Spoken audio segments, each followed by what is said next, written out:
Good evening, everybody. Welcome to tonight's edition of Shop Talk, hosted by the Triangle Area SQL Server Users Group.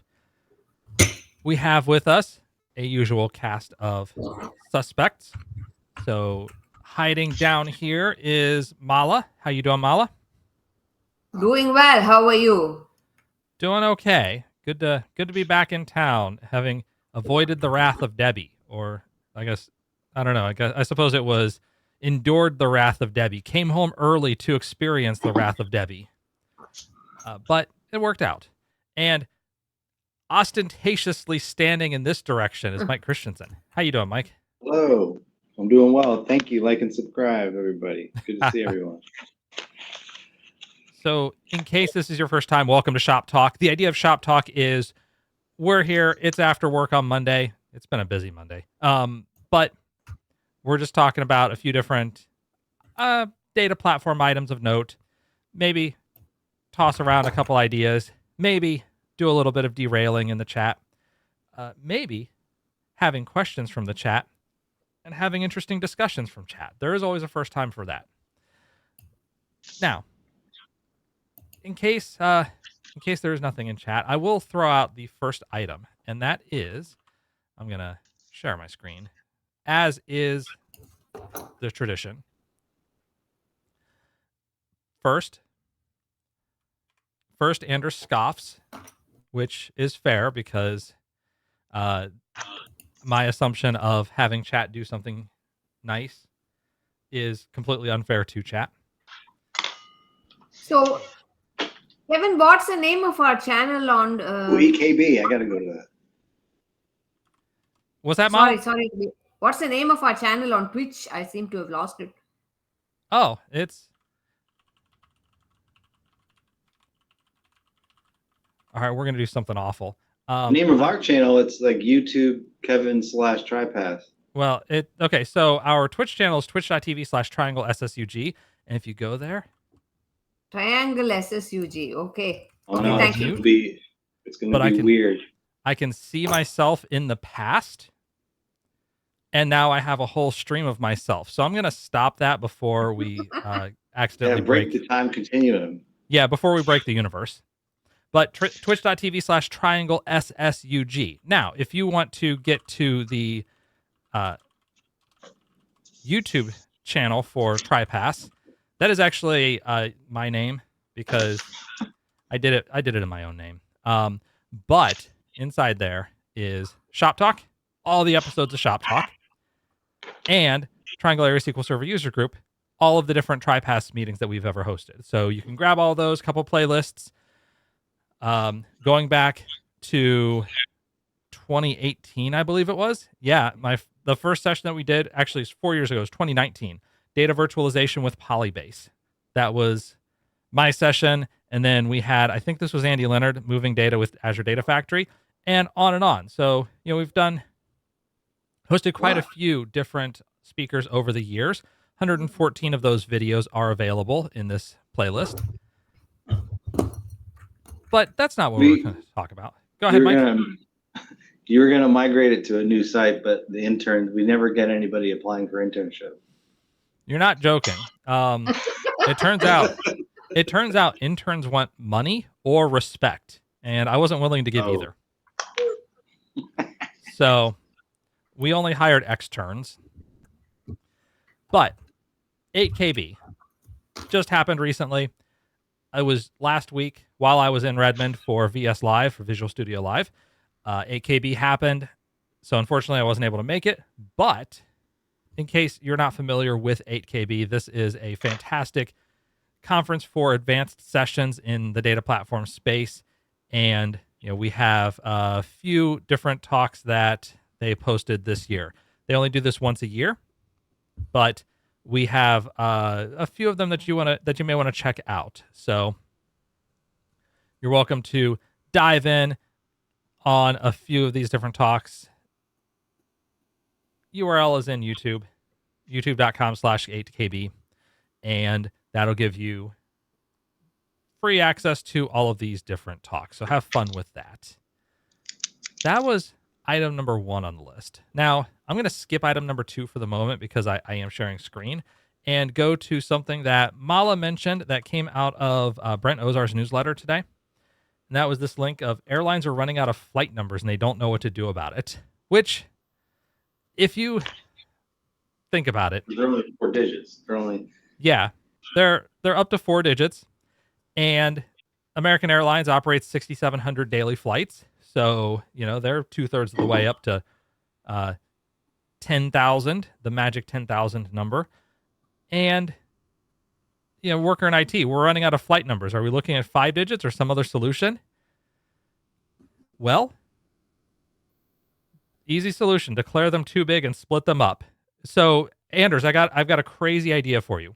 We could take one part of American Airlines and call that American, and then take another part of American Airlines and call that U.S. Airways. That U.S. Airways they could have a hub in Charlotte. They could have hubs in a few other places, and that could possibly solve the problem. Yeah. And then we'll take Delta. Well, no, it was United. It was United that bought Continental. But we could play that game of break them out. Delta, Northwest. Yeah, Northwest. I remember Northwest Airlines. So there are partners where they do code sharing, and that is true. United and Continental. Yep, I remember that. But what's real fun is thinking about these systems of, I have a four characters, I guess 4 digits, I suppose, because, you could get tricky and say, well, what about 311 Alpha, 311 Bravo, 311 Charlie? And now you have a increased number of possibilities with just 4 characters.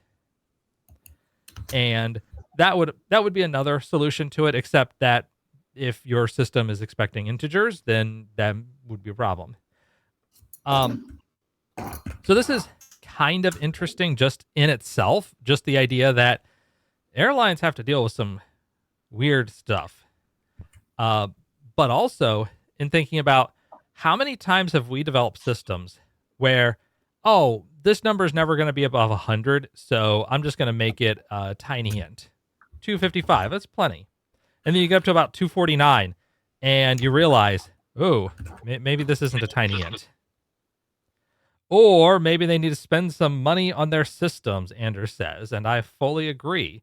Talk about Delta Airlines. Actually, there was a podcast I was listening to where the complaint about Delta Airlines and CrowdStrike was that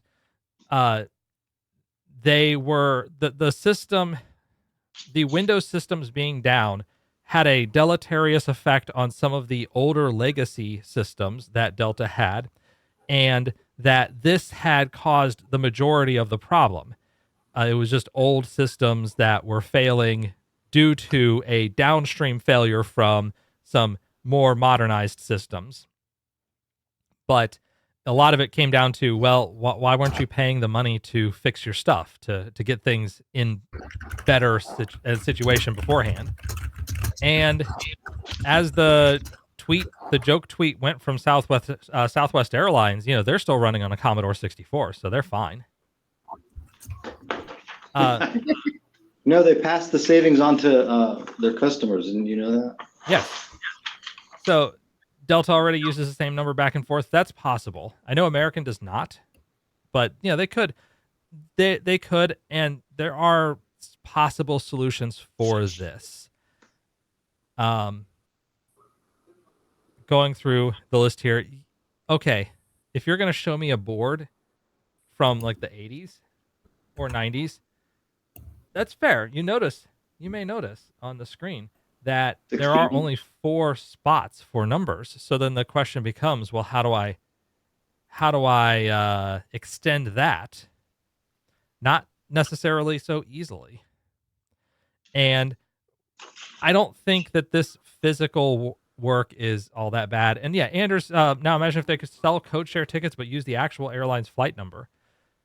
So there may actually be a possible hacky solution in there where you have AA and AB, American Airlines and American other airlines.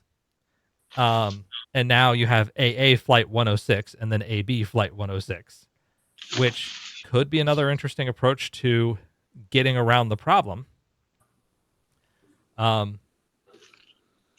So it's an interesting challenge, and I won't pretend to know enough about the internals of the industry here, or ban the stupid code shares. Hate buying a Cathay Pacific ticket up on a ratty American Airlines 777.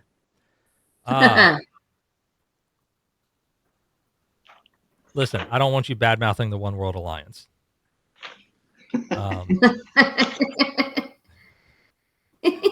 We don't take that here. You can knock on the Star Alliance all you want, or whichever one Unite is in, the third place alliance.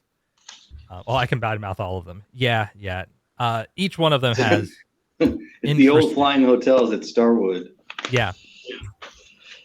They all have some foibles, I'll say, and there are some really good airlines within each alliance. It's just knowing which one to go to for different flights, and not getting stuck on old planes, that old 777 when you could be on a nice 787. Okay. As long as it has doors. Well, it used to have doors. You actually have to pay extra for a seat that has a door. All right. The next topic. We've already burned through 2 topics. This is not good news. The next topic, though, I think it's going to take us a little bit longer. I think we're gonna spend more time really exploring the space on this one, and that is an email that I received from my HOA. Now, an email that I received from a colleague I know in Virginia. Last time I had a door seat, I had a parachute on. That's just general good life advice. You should definitely walk onto a commercial flight just wearing a parachute. And if they ask you any questions, just say, "It's okay, I've got the emergency exit." Just straight, play it completely straight. Also had explosives to get rid of the door. Well, who doesn't? But you have to make those inside the airport. You can't bring those with you. Sorry, TSA. All right. Next topic, the one where we're really exploring the studio space, is email received from a fellow who is also in the SQL community out of Virginia. You know who you are if you're watching, which you probably aren't, but in case you are. He was asking about training resources for the R programming language, and especially for someone who is not necessarily a developer or in a technical field, but just wanting to get a grounding in maybe some data analytic capabilities and using the programming language itself. So to that end, I figured we have here 2 qualified, capable people who are able to speak on the topic, and also me. I know both of them were waiting to see which one I was going to rag on, but I decided I would rag on myself this time. But Mala and Mike, you both know the R programming language. Both have some experience working with it. Both have performed some operations, maybe even set a variable, maybe even used that variable later. Possibly. I assigned a variable, yes. Yeah. Possibly even called a function, but not necessarily. Installed packages. So, wanted to get out. Okay, if someone wants to learn R, what are some good places to go for that? I have some suggestions, but I definitely want to open this up and have it not just be me talking the whole time. Well, mine's quick. I can go, and I know Mala's got some more extensive resources. The one that I have is called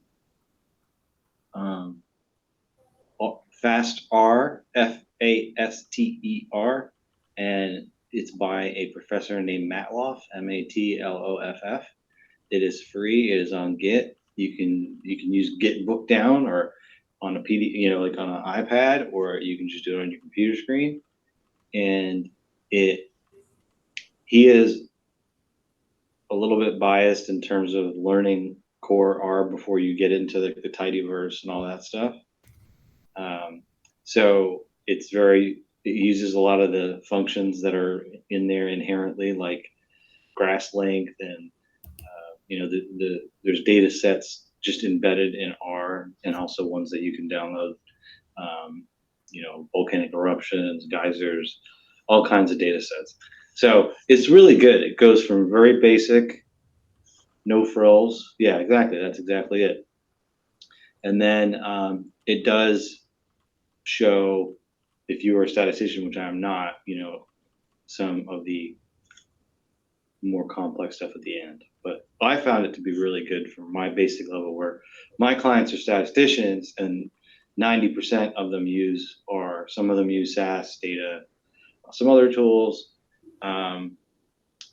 But for me, this has been very helpful, because in my mind, I'm so used to writing blocks of code, vertical code, I would call it maybe.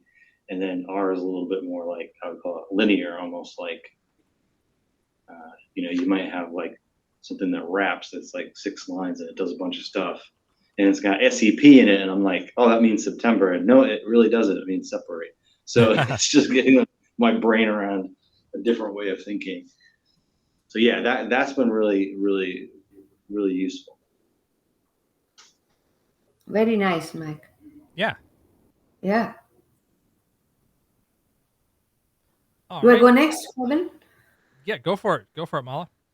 So, my experience with R, I was dabbling with it a few years ago, 4 or 5 years ago, during the time when they decided to integrate SQL Server with some calls to R and Python. Some folks may remember that experiment didn't go too well, but that was the time when I started learning some of it. I really enjoyed learning on my own back then, and after that, there was a long gap because I didn't have any work related use for this. And recently I've picked it back up after I joined the second master's program, and R is a big part of this program. So I'm doing 2 courses on that to come up to speed when the program starts in January. Um, the course I'm doing is a paid one, so I don't think anybody, unless you're really interested in learning the academic way, I wouldn't really bother about that. But I can tell you the resources we are using, because I have a lot of classmates who are not technical people, and those may be helpful. I find the base R syntax to be really cryptic. I hate it. I really hate it. I like I got into tidyverse as quickly as I could, because working with base R is not funny. It's just unnecessarily complicated and clunky, even to get simple things done. And that's my opinion, at least. But there are some really good resources out there. My favorite resource for sure is Hadley Wickham's R for Data Science. There is no R without Hadley Wickham. So definitely his stuff is the best. I'll post the link right here. Yep, just popped it in chat, and I'll Yeah, show that's them. the right one. That's the Free right book. one. Entirely free book. Yes. And in addition to that, I have a few. There is a book called The Epidemiologist R Handbook. Don't be scared by the name. It's not, it says the title is for people dealing with public health, but actually the examples and the book itself is free online, and it is a great resource. I post the link for that. There it is. Kevin got that too. Yep. Awesome. So that, and there is one more link I wanted to share. One second. Let me go look for it. What is that? Andy Field's book. Andy Field's Discovering Statistics Using R. That's also a really, really good book. That is my third one. And I'm just about to pull that one up. Now, this is through Sage. You can get it for £60 in third world currency, or you might be able to find there's a companion website. Yeah, there's a website, and I thought I haven't looked at the website in a while, but it's become a paid resource. I think they had it out for free for some time. Okay. Yeah, it looks like it's paid at this point. They're are Oh, some I'm student sorry about that. resources. So, you can get some of the R script files, etc. So, there's that going for it. There is also an intro to R somewhere. I'm just looking at this. Yeah, an introduction to R. That's the one. Okay. I'm not familiar with the authors here. At least I don't know who they are, but I don't follow them. But the book is a good one. So I will post this one here. That is also a good resource. All right. Checking the names. None of them are familiar to me, but that also doesn't mean much. So, a lot of good things here. I'm actually taking notes myself because I'm going to send a follow-up email. So I've got a couple of things that I'll add as well. And that is, one of them is, if you're interested in more of the video or learning approach, Data Camp is really good about this. Data Camp is paid. There are some free courses that you can take, but I have paid a paid subscription for it. And there are 127 courses on the R programming language. Everything like introduction and intermediate R, stats, regression, data analysis, going into more detailed case studies and specific scenarios. So bioconductor packages, bioinformatics, which is apparently a huge field for R, that if you look at the number of packages in CRAN, there are an enormous number of bioinformatics packages that are in bioconductor that are not going to be in CRAN because they are industry specific. So yeah, Yeah, go ahead. I think we've mentioned this in the past. You know it better than me, but I remember this has to be 7 or 8 years ago. But the FDA approved using it for statistical analysis, so that was a huge deal because you could only use SAS. It was the only validated one. Right. So the pharma companies can use it now. True. Next up, book. This one's a couple years old, but still fantastic. Practical Data Science with R, specifically the second edition. This is extremely well written, very clear, and I would say you do not need to be a specialist as a developer or a technical person to get a lot out of the idea here. Nina Zumel and John Mount both do a great job clarifying ideas, and the book is, I would call it 95% still perfectly relevant. There are a few things that I looked at and said, maybe I would add these other topics. I would remove some of this information, maybe dig in a little deeper on some aspects and maybe pull up a bit on others. But if you wanted to throw like 3 or 4 books into the list of this is what I strongly believe that an R developer should know, this is one of them. So got all of those ideas, and I suppose I would be remiss if I did not do a little bit of self-promotion, where I've got a website. Shockingly enough, I have a website where you can push this little button that says R, and you can see like 10 talks that I've given that are tagged with R. So some of those, I would not necessarily call some of these heavy into R. A couple of these are, like this one's a lightning talk.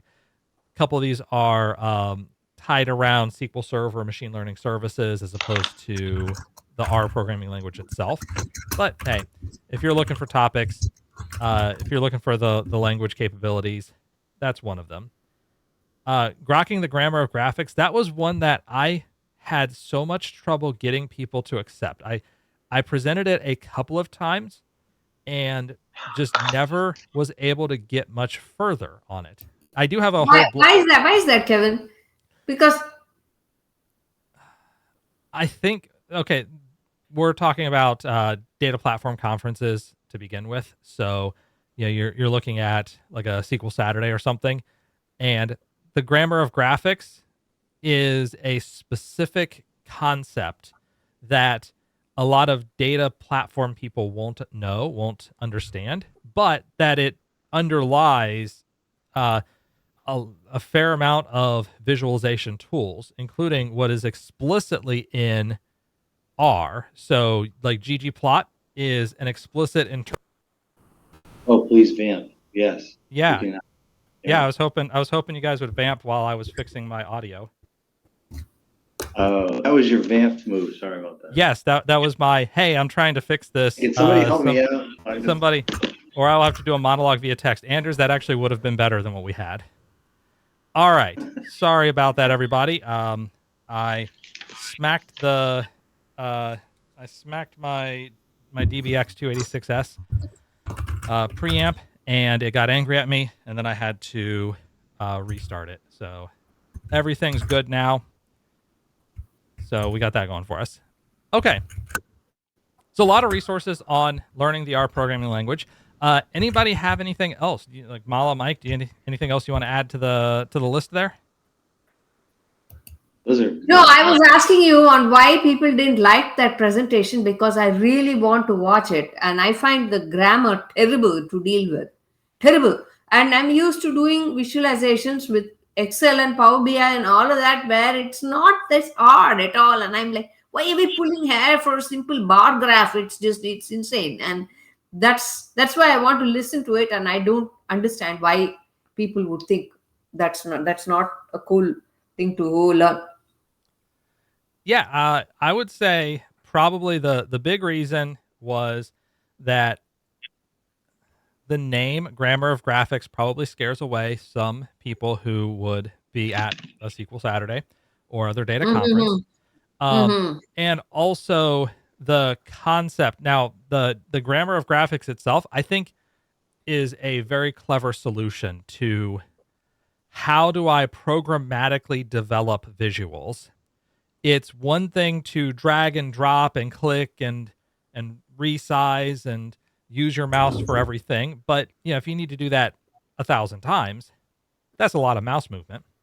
Right. There has to be a way of developing code that displays graphics.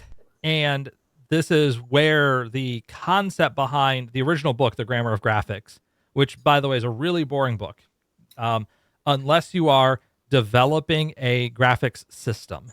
So if you're Hadley Wickham developing ggplot2, read the book. If you're me using ggplot2, don't read the book. Not worth it. Right. It's too graphics philosophical for regular users. But as far as the concept goes, if you need a way of being able to develop any type of graphic from code, then it is better to have this notion of a grammar of layers of operation and building on those different layers. I mean, we think about the same thing if you do Photoshop editing. We work in layers. And the reason we work in layers is so that we can undo mistakes, so that we can easily make modifications. We can start at a consistent layer and then build on top of that. And a similar concept in application development, in visual development with that grammar, where I can start with the base concept of this is my data and then build on top of that. This is the type of visual that I want.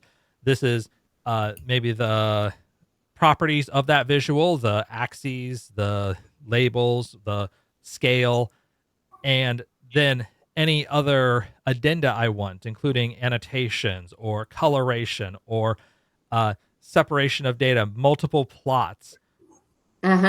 Basically turning this into a development problem versus a custom visual development, an application software development versus a visual creative development problem. And so there's a limited subset of people for whom this sounds exciting, which I think is why I submitted it a few dozen places and maybe got it accepted twice. So yeah, them's the breaks. It may turn into a video series one of these years, but at least in the meantime, I do actually have a blog series on the concepts. So, got that to go for. Fair enough. Thank you. And apologies to people for not keeping up while Kevin went mute because I didn't notice the text. I have a screen open with R graphics, by the way. That's what I was doing for school, so I didn't notice that. Sorry. All right. So the next topic that we've got tonight came from Tracy, and I know we've talked about some of these items before, but you know what? I don't have many more topics on the list, so I'm talking about it again. And that is recommendations for code reviews. Thoughts on any good practices? What have you found works well in code reviews? And what types of things could you possibly recommend if I'm working at a company where we're just getting started with code reviews, specifically in the data platform space? So we're talking about database developers or app developers who are doing database changes. Mm-hmm. What good practices make sense when working with these code reviews? And also, we could talk about some of the pitfalls of code reviews for database development, because there are a few of those that you don't necessarily get as often with application development. So I have a few thoughts on that. Okay. I think you can break up code reviews into things that can be found using tools like linting tools. I've written the one that we use where I work that finds things like missing index settings or various stuff like the table not being put on the right file group, and all kinds of things, the things that are just that you can find programmatically. You should absolutely either create your own tool or download something and customize it to your needs. There are plenty of tools available. So, and the second part is where real value of code reviews is if you know what how the data is laid out, how it is stored, and if you can speak to the solution as the appropriate one for the problem that it's trying to solve. That is where the real value of code reviews, the humans involved in the code reviews, comes in. That is understanding the tables, understanding the data, what is the problem presented, and what is the solution that is being presented to solve that problem. Then you can speak to whether or not that's going to be the best solution, or if the person can use an alternative approach to achieve the same end. That's my 2 cents. Thank you. Andrew says that sounds more like an architecture review, which maybe a little bit. But oh heck, when it's never a bad time to do an architecture review, especially after you've written all the code. Well, with the speed at which we develop these days, there isn't any dedicated time for architecture. We code and we change, and we code and we change. That's how we do it. Yeah, in some industries, absolutely. Yeah. In others, we have architects who I don't know what their job actually entails other than drawing boxes and telling people that, no, you need to do it some other way. It's like, but this is the way that you told me to do it 3 months ago. That's what an actual architect do. They just draw boxes. Yeah, exactly. So, you've got those people. If you've got those people. Now, in many cases, we are our own architects because the people who draw boxes are very busy. They have many boxes to draw, like 5 or 6 of those a day. Mm-hmm.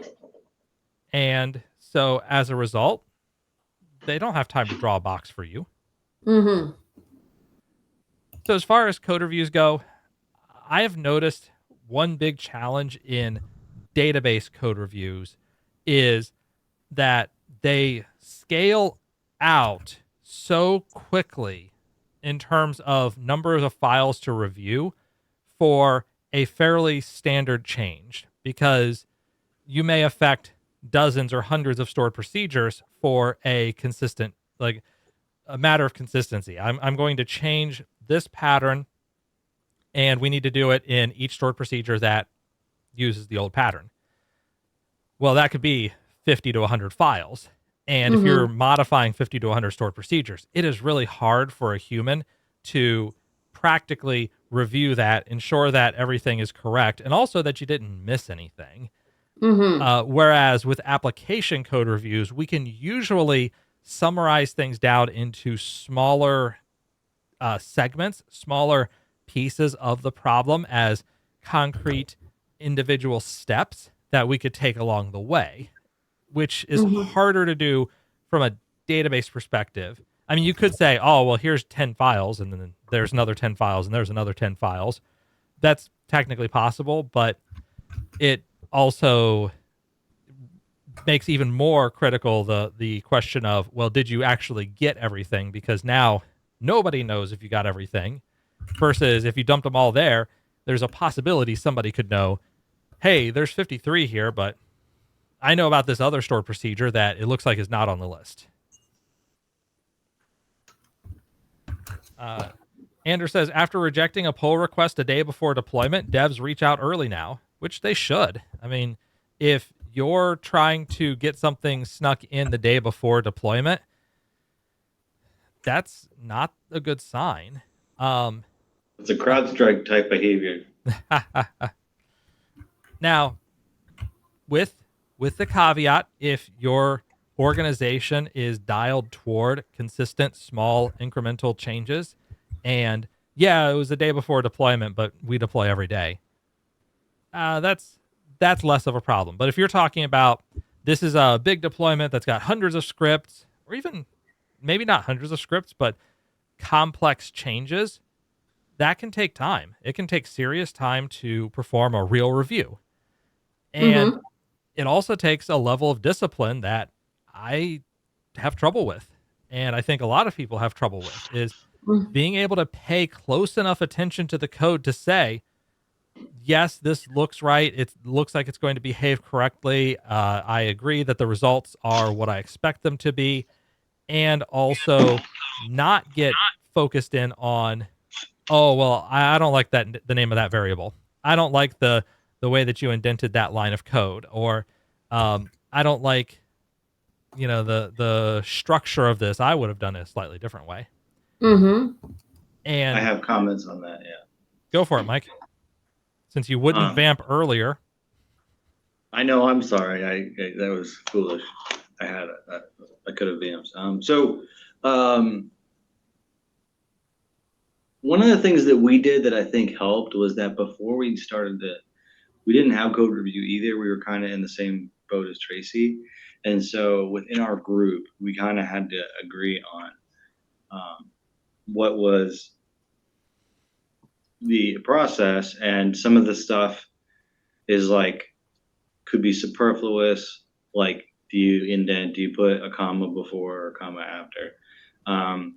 Some of the stuff could be failing code because it's not all uppercase or mixed case or lowercase or whatever. So we kind of had to at least have those discussions to address people who felt strongly or didn't feel strongly. And sometimes some of the technical leads, would win even if we disagreed. But, we came up with some things that we all in the end agreed were standards, where in other shops they could be kind of optional, stylistic. Your code runs, but we don't really think that it would pass code review if it's very hard for someone to troubleshoot or read it in an emergency situation. Is it in Git already before, we don't want to just get into the checking box mentality. Don't send it for code review if it's not in Git, because, then we don't really have a backup copy of it and all this kind of stuff.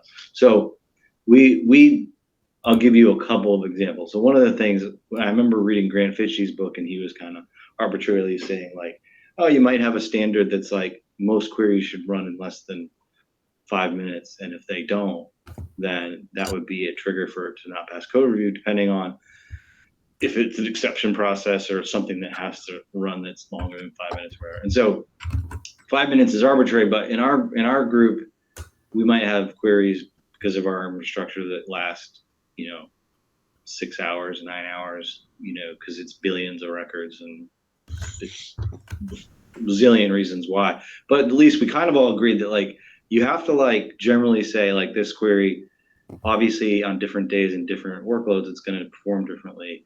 And obviously if the query analyzer is changed or upgraded and the query pane's changed, then obviously it's going to change. But generally speaking, it's a standard for us to say, I've run this a couple times. It's 200-second query. and it should return 900,000-ish records.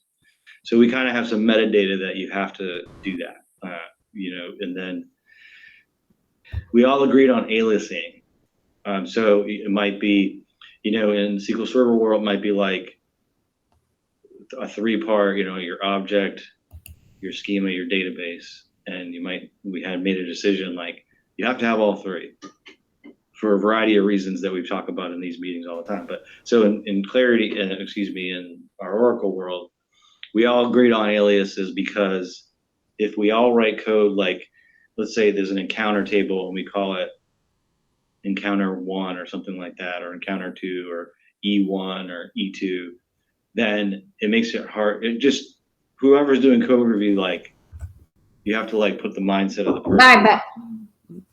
So essentially we said, we're going to have standards for the most common tables that we work with. So it'll be PE for pad ink or whatever, and that you do have to do aliases.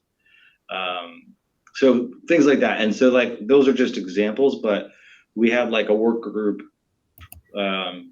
Let's say our group is 70, or let's say our developers or actual writing SQL most of the day is probably 20 people. So a group of like 6 or 7 people worked on it over time and then presented back to the group and said, is this reasonable? And everybody agreed. So there's probably like 15 things on the list. So that's how we kind of, it's as much a people problem as a technical problem. Because we had some people who are on the far end of the spectrum. There's code, it runs, it doesn't matter. You're wasting time writing PE on, like just write A, and then, inner join B, inner join C, inner join, right? And then other people like, no, it drives me nuts. It drives me nuts. So you kind of have to like meet in the middle. Yeah, that can be that's a major part of the challenge, is the interpersonal aspect of it. The knowledge that, this is essentially a group of probably very highly opinionated people trying to come up with a set of compromises that makes nobody pull out their hair too much. Or make busy work too. That's another thing that I get pissy about, is I don't like doing work for work's sake, because I don't think it's fair to clients, because we kind of are in a weird situation where we're all internal consultants. So say, our salaries are like, in ranges like most companies, but like technically like our clients kind of pay for our hourly salary. We're not hourly, you know what I'm saying? So like I have to like do attestation saying I worked on this IRB project that has a federal grant for 19 hours. Yep.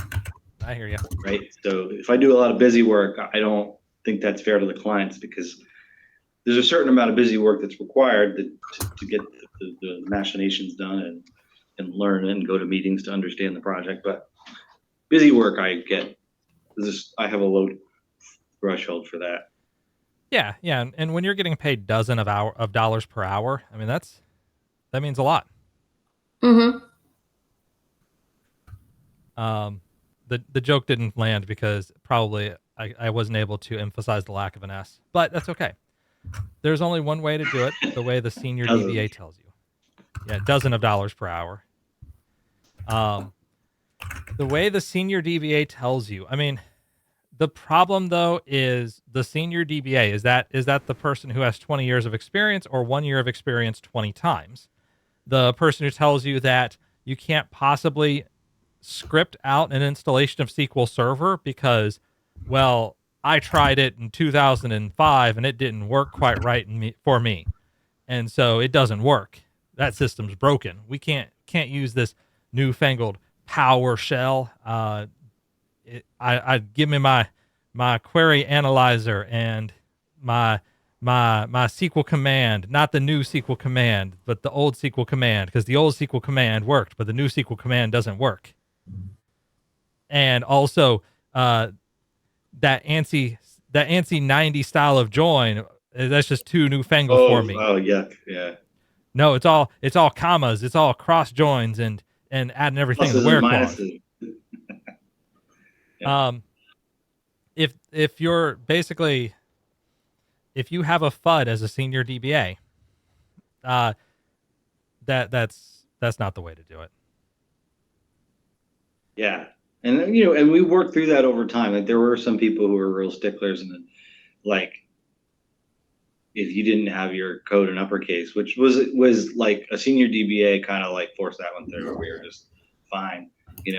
Like this is only for Oracle. So like, but if I'm a code reviewer, I would just say, next time remember to do that, or especially if you're going to commit code that is like a materialized view or a view, and you're going to have comments, and that text of the actual query is going to be something that someone else looks at, it makes sense to do that for consistency. But you still pass. I'll just give you pass with like, here's some suggestions.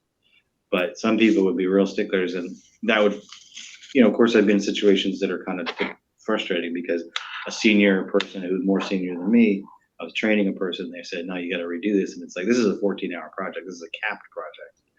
So it's not a good use of the client's time to like refactor everything, because this person wrote SQL outside of Duke and they didn't usually use CTEs a lot. This person is like Mr. CTE.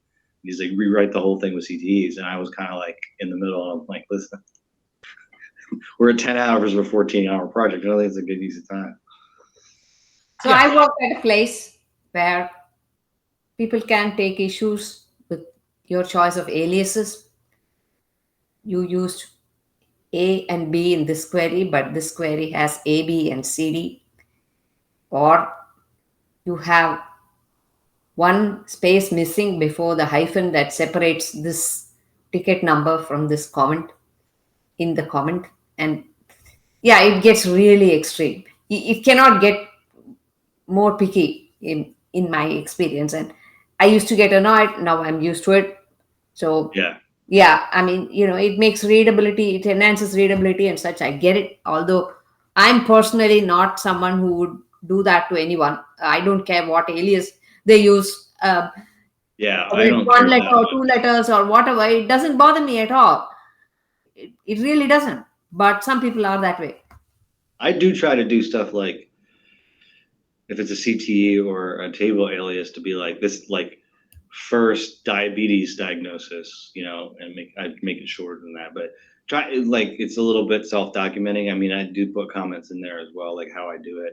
This is the first time someone was diagnosed with diabetes in the Duke Health system as of this year, because they could have had a 2009 diagnosis. It's just not in the database because we didn't have that back at the time. So I'll just try to be like first 14 and later, like, because I have read code that I know it doesn't bother you. I've read code on projects that are like 5,000 lines of code because they came from like University of Washington and they made it for different Epic sites, and there's hundreds of tables in it, and I have no idea what they're doing. Like sometimes I'm like, what is this even doing? Like sometimes it helps to name things, like, I guess maybe in functional and object-oriented programming, people do that probably better than some SQL folks. I don't know. That's just a maybe a little. Yeah, this is where things get tough, because I can easily argue on either side of being really picky for the fact that now your code is standardized. You don't have to open up a stored procedure and figure out, oh, wow, everything is left aligned. There's no tabbing. There's no indentation. It's like a E. E. Cummings poem where just lines begin wherever they begin. No capitalization ever anywhere, and it's stream of consciousness from the developer. Which I have dealt with those types of procedures, and I have asked them. These were application developers, and my question was, does your C# code look like this? Well, no, of course it doesn't. Then why are you doing your database code like this? Like why do you not take pride in craftsmanship? And it is also very easy to go on the go overboard in this. Become like HOA president of the database. Exactly. I love that. I love that, Kevin. Yes, nailed it. HOA president of the database. I'm going to use that at work. That's fair. That's fair. I'll try to popularize that statement. But I think that there are good limits, good practices. If I suppose my level of perturbedness is usually directly correlated to how often I need to work directly with that bit of code. Where, hey, if I'm not actively working with the code, I am a lot more flexible on what you do and how you do it. But if I'm going to be there day in and day out, I do want adherence to style. Like Andrew says, adherence to style could mean that you are paying attention to detail. And so it could be that. Now, from the standpoint of I'm paying attention to the style as I'm writing the procedure or writing the code, yes. Paying attention to style as I'm reviewing the code, maybe. I think stylistic complaints are so common in code reviews, not because they're as important as method issues or logic problems, but that they are much easier to spot, much easier to raise. And by pointing out several of these, you now feel like I've done my job. I've pointed out that you had an extra space between these two words. That there were two spaces there instead of one space. Yeah, you're right. But I didn't catch that you have a divide by zero problem. That's a really good point. Yeah. And so I don't know, code reviews. There was a really good analysis of one of the Linux Linus Torvalds, Linus Torvalds went nuts on some guy who is a contributor because the guy was inventing a problem that didn't exist in his opinion, and he was like he was pushing it, and he was like, you're making the super complicated code to solve a problem, but it's a problem that's like not going to happen, so leave me alone and stop asking me. And there's like, it's not exactly what you're saying, but just like, I think about rewriting code sometimes like that, or you found a space, or it's like you're not solving any problem, and not that I'm perfect about that kind of stuff, because I make sure everything runs, and I make sure smaller parts of the code run, and I try to make sure I understand what it's trying to do. But if somebody uses 365 divided by 0.25 versus like the official way we're supposed to calculate people's age, I don't really get that nitpicky out, depending on what the project is. Yeah, if you don't need that level of sophistication or that level of specificity. Andrew says consistent style does make code reviews much easier. It absolutely can, yes. Especially if we're talking about the difference in style, a radical difference, like my comment about everything's left aligned, everything's lowercase, arbitrary line breaks. It's as bad as you could possibly make the queries. That will make code reviews harder. That will make it easier for problems to creep their way in. So yes, having a consistent style at least makes it so that you're not having to focus on the style itself or trying to rewrite it in your head so that you can follow along more easily. So there are benefits to it. And I think on the whole, it is better to have style consistency. And the specifics of style consistency, I mean, I've got my opinions, but the specifics are less important than the existence of a consistent style. But I also think that style is probably not that important to focus on in a code review, and that the more you do focus on style, the more likely you are to skip substance. And that's a tricky part of human nature. I think it makes code reviews more challenging because they can be a useful tool. But I think that they are certainly not foolproof. And in the database world, I think they're a lot more of a challenge than in application code world.